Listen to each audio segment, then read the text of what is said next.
Mike Johnson and his entire Republican conference must have been secretly celebrating yesterday when the Supreme Court struck down Donald Trump's tariff power, because nothing has been more disastrous for Republicans in difficult districts than the drag on their popularity that Donald Trump's illegal tax on everything that they buy has been. It has been the worst policy of Donald Trump's administration, and that is saying a lot. So I am sure that they were all very quiet and how happy they were that they didn't have to worry about tariffs anymore. But then Donald Trump decided, actually, we're going to extend the tariffs. We're going to do it illegally. We're going to cause more problems. And anyone who doesn't back me, I am going to war with them.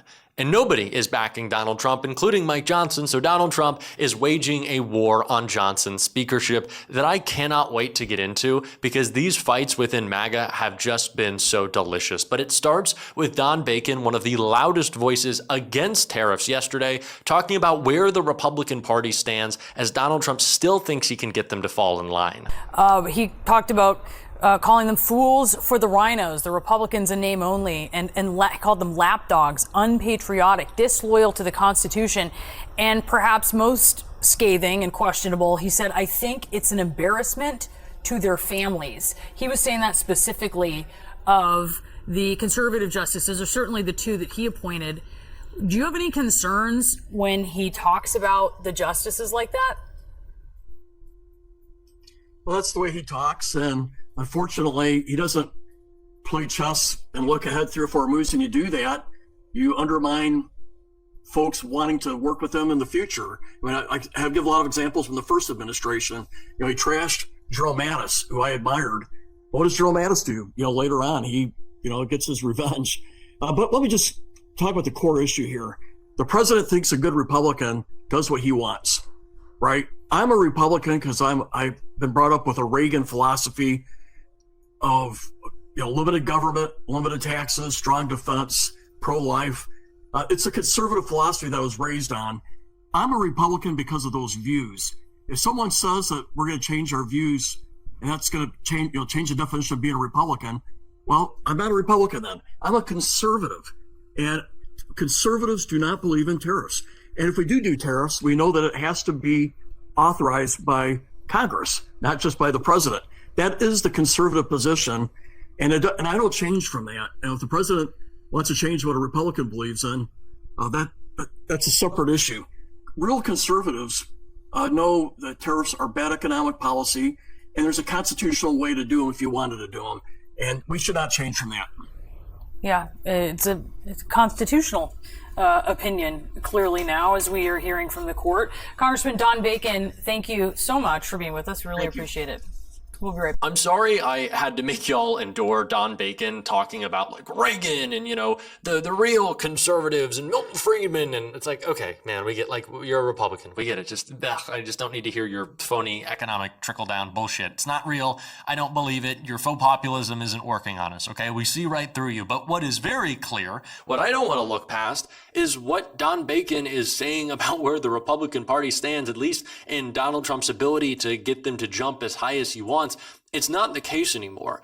Every special election seat flip or close race that we have seen says one thing to Republicans in an R plus 10, 15, and even 20 district. You are not safe anymore. This is going to be a midterm wipeout if the polling we've seen so far picks up and continues. At least if it just continues, it is going to be disastrous for Republicans. It's why they don't want to engage with the tariffs anymore. Mike Johnson's response yesterday, his non-response, kind of spelled this out before Donald Trump today decided to declare war. Punchbowl writer Jake Sherman writes, Johnson says that Congress and the administration will determine the best path forward in the coming weeks on tariffs. But of course, a reminder, he had 4 Republicans vote to knock down Canada tariffs last week and had to work that vote hard. So Mike Johnson is kind of tiptoeing around, maybe we'll think about 2 weeks away working with, I don't know, don't really ask me about the tariffs, we're not doing anything. Mike Johnson doesn't want to do anything because his conference and the Congress has publicly stated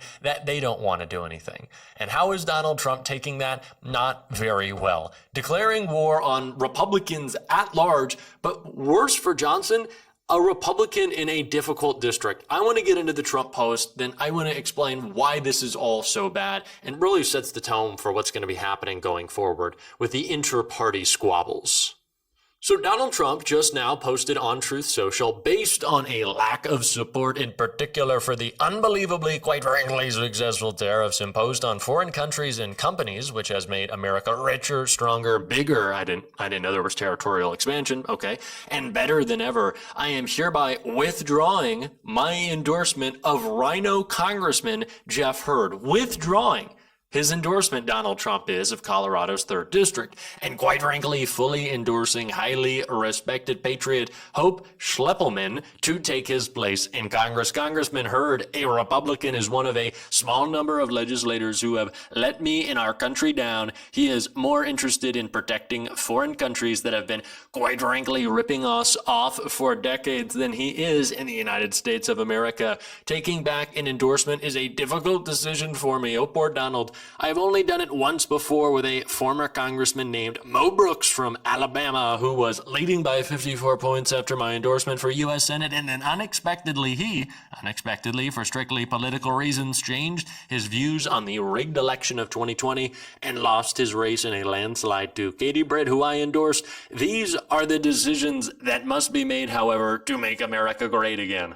So to clear up any confusion of that rambling, cognitively declining mess, Donald Trump is withdrawing his endorsement of Jeff Hurd, a Republican in a Trump plus 10 district, which seems like a lot, but that is not the case, over his vote to disapprove of U.S. tariffs against Canada. And he is now endorsing a radical Republican primary challenger instead. So Donald Trump took a Republican who, knowing that they are in a difficult district, in a state that even in 2024, when we saw almost everywhere in the country shift to the right, Colorado shifted to the left. It was a blue shift there. It's been consistently doing so for a while now. Donald Trump saw a Republican in a difficult district and he said, well, you're trying to politically preserve yourself, so we don't want you running. What Donald Trump is essentially doing is, one, getting Jeff Hurd to spend more money on a primary, leaving him with less ammunition to get out there and try to beat a Democratic challenger come general election time.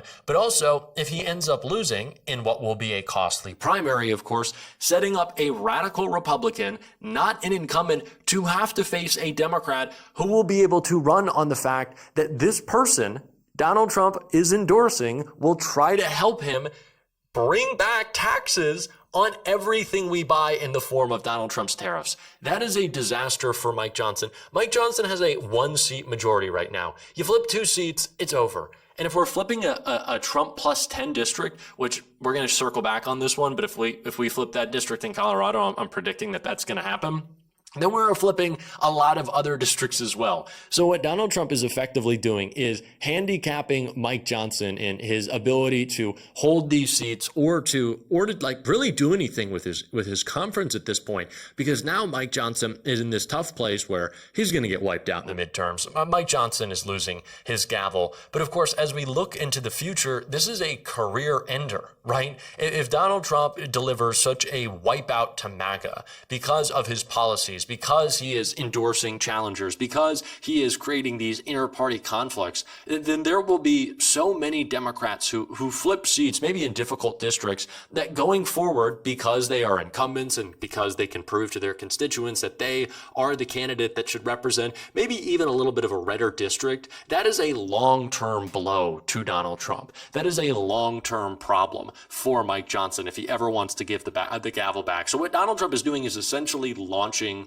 the war within MAGA that will end Mike Johnson's career forever. That is what he is after, because he's mad at a Republican voted in the best interest of their constituents, but really, let's be honest, their best political interest. Like, this is a very cynical operation. Like, you're not doing this because you care about people. If you did, you wouldn't be a Republican.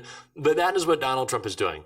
War with his own party only makes it harder for Mike Johnson. And now if a vote does come up, why would Johnson want that? Like, he is putting him in this difficult place as well, Trump is, by instructing Mike Johnson to maybe bring a vote to the floor in which Republicans overwhelmingly, it's already been reported, Johnson and his aides believe 30 to 40% of Republicans in the House, if a vote was now brought on tariffs, would vote against it. So Donald Trump is what, going to have to go to war with all of them too? He is only setting up more fighting within his own party ahead of midterms that are going to be disastrous.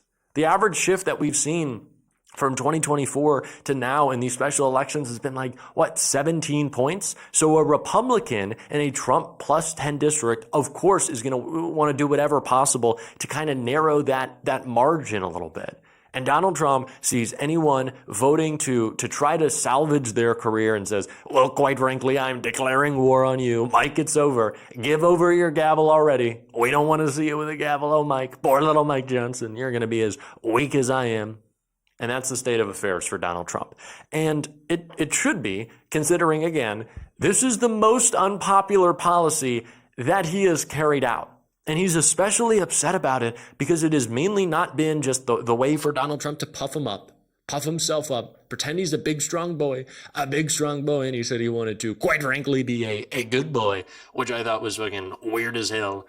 But it's also because this is how Donald Trump carries out his family's corruption.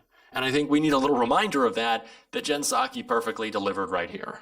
To truly understand why Donald Trump likes tariffs so much, I think you have to look at the Trump International Real Estate development currently underway in Vietnam. When Trump held what he called Liberation Day, as he called it, in April of last year, announcing his slew of proposed new tariffs, Vietnam was slated for some of the highest. Trump was threatening to put a 46% tariff on Vietnam. Now, at the same time, the Trump family real estate business was trying to get permission to develop a $1.5 billion new property in Vietnam. They basically wanted to build enough villas to house 35,000 residents, a 36-hole golf course, of course, theme parks, and a commercial district. Now, the approval process for something like that in Vietnam typically takes somewhere between 2 and 4 years. But somehow, last year, the Trump family managed to get the Vietnamese government to approve everything in just 3 months. Just 1 month after Trump threatened a 46% tariff on the country, Vietnam's central government short-circuited the process for the Trump family property. And legal experts described it this way to the Times, saying that to fast-track the Trump development, Vietnam ignored its own laws. Vietnamese officials have allowed the Trump project to break ground without completing at least a half dozen legally required steps, from securing all the land and financing to conducting environmental reviews. The government essentially forced the locals who lived or farmed on the land to sell, to clear the space for the Trump property. These people are crooks. And in the same way, yesterday we covered Elon's election fraud, and I said that he should be prosecuted day one of a Democratic administration. So should Eric Trump, Don Jr., of course, the father running it all. I think that one stands to reason. I think that makes a lot of sense. But the whole Trump family, they are criminals. They are corrupt. They should be prosecuted. That's my 2 cents. That's my 2 pieces. And we're going to continue to talk about it on this show every single day, of course. And if you want to support that, as always, you can hit that subscribe button, leave a like on this video. If you stuck around to the end, drop a blue heart in the comments. Keep on fighting, y'all. Don't let them silence you. And until next time, I'll see you soon.